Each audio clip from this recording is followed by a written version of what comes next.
I have this image of our bodies and our life story being a little bit like a suitcase.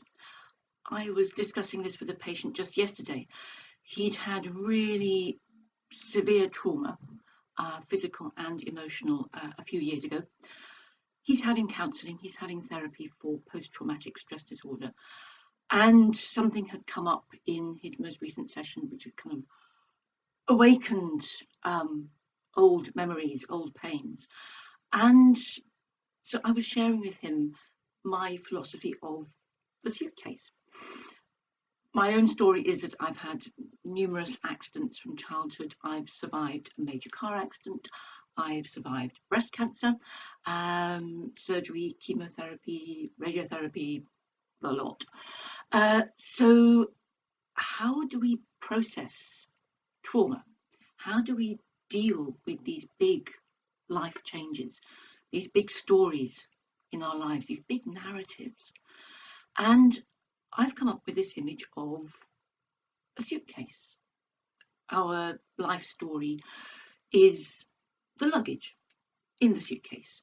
And is it all jumbled up and higgledy-piggledy, and maybe you've got dirty socks in there next to your clean shirt, and maybe your shampoo bottle's leaked a bit, or you've got your luggage, but is it all neatly packed away, maybe folded or rolled up, and you've got your securely closed laundry bag, your securely closed toilet bag, special little bottles for all your shampoos and conditioners and face creams and shaving gel, whatever.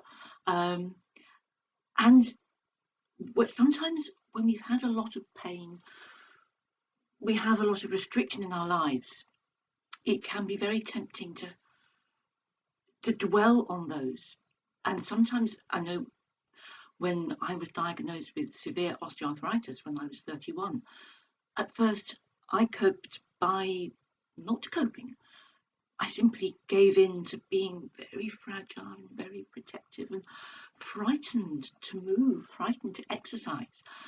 So in a sense, at that time, my luggage was all higgledy-piggledy, and tubes of ointments and lotions being squeezed all over the place and things getting stained. It was a mess. I was a mess. And then gradually I realised I don't have to live like this. There are things that I can do. There are people I can ask for help. So I began to see a personal trainer. I was having more treatment, overhauled my diet, lost weight, and made so many changes. And once I moved back home to Hertfordshire, which was after the breast cancer, I started going dancing, ballroom dancing, folk dancing, jive. At first wearing my support belt, the back support belt to help me, and then gradually realising, hey, my back's getting stronger. I can do this without the back support. And I've been very fortunate over my life.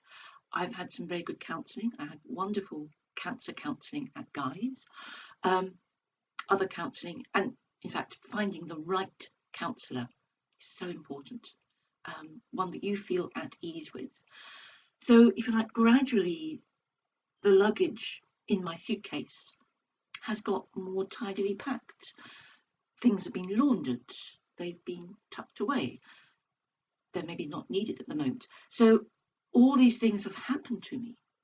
I have the scars to prove it, but we don't have to carry our burdens, clutching them to ourselves.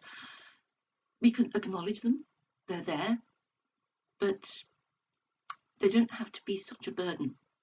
So hopefully my suitcase of life won't burst open on the carousel, as it were, shedding lucky stuff everywhere. And this story helped my patient. I thought, oh, that's a really good metaphor. I can work with that. And I'm going to talk to my therapist about that. So I felt very honoured.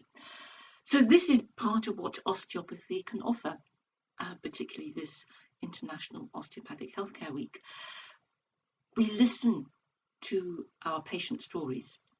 Sometimes, when appropriate, in my case I do, I share part of my story, because it's important that patients can see that I know what it's like to feel so fragile. I can hardly bear to be touched.